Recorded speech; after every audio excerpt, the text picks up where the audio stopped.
piggyback is exhausting. You're telling me?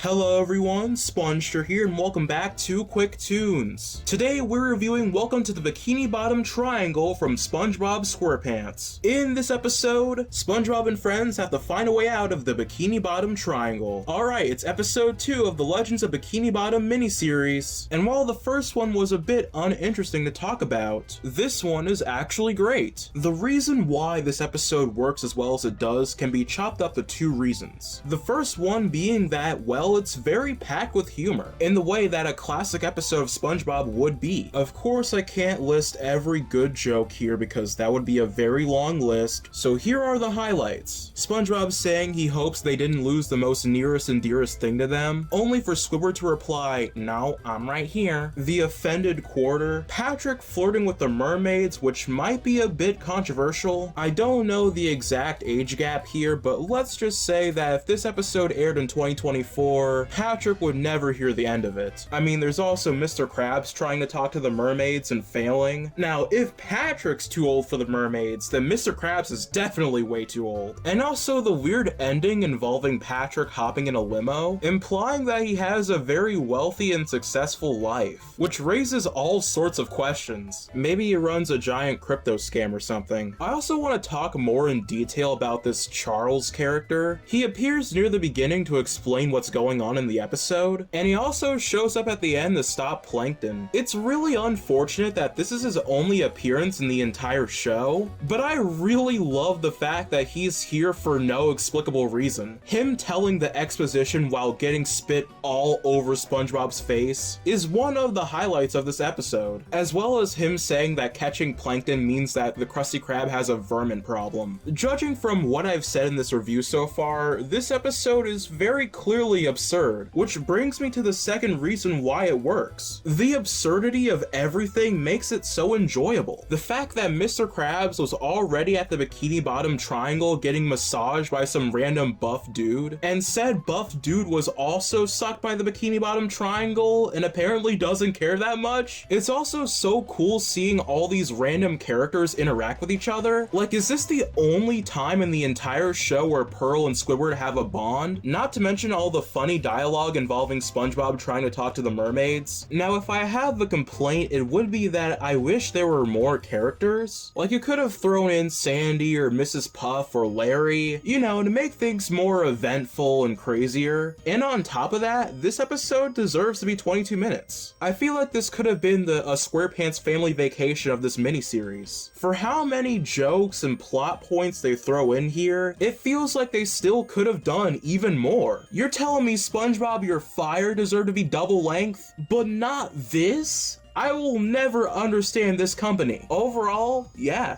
it's a great episode. What more can you say about it? For how repetitive and tedious a lot of plots in modern SpongeBob are, to get a plot that's this fresh is definitely welcome. Of course, it would be even more welcome if they added more characters and made it 22 minutes, but what we were given is enough to put it next to classic episodes. I don't have a lot of faith for the rest of this miniseries though. The Hooky knockoff springs to mind. Overall score, 8 out of 10. I'm a SpongeStur and I'll see you guys next time. Bye!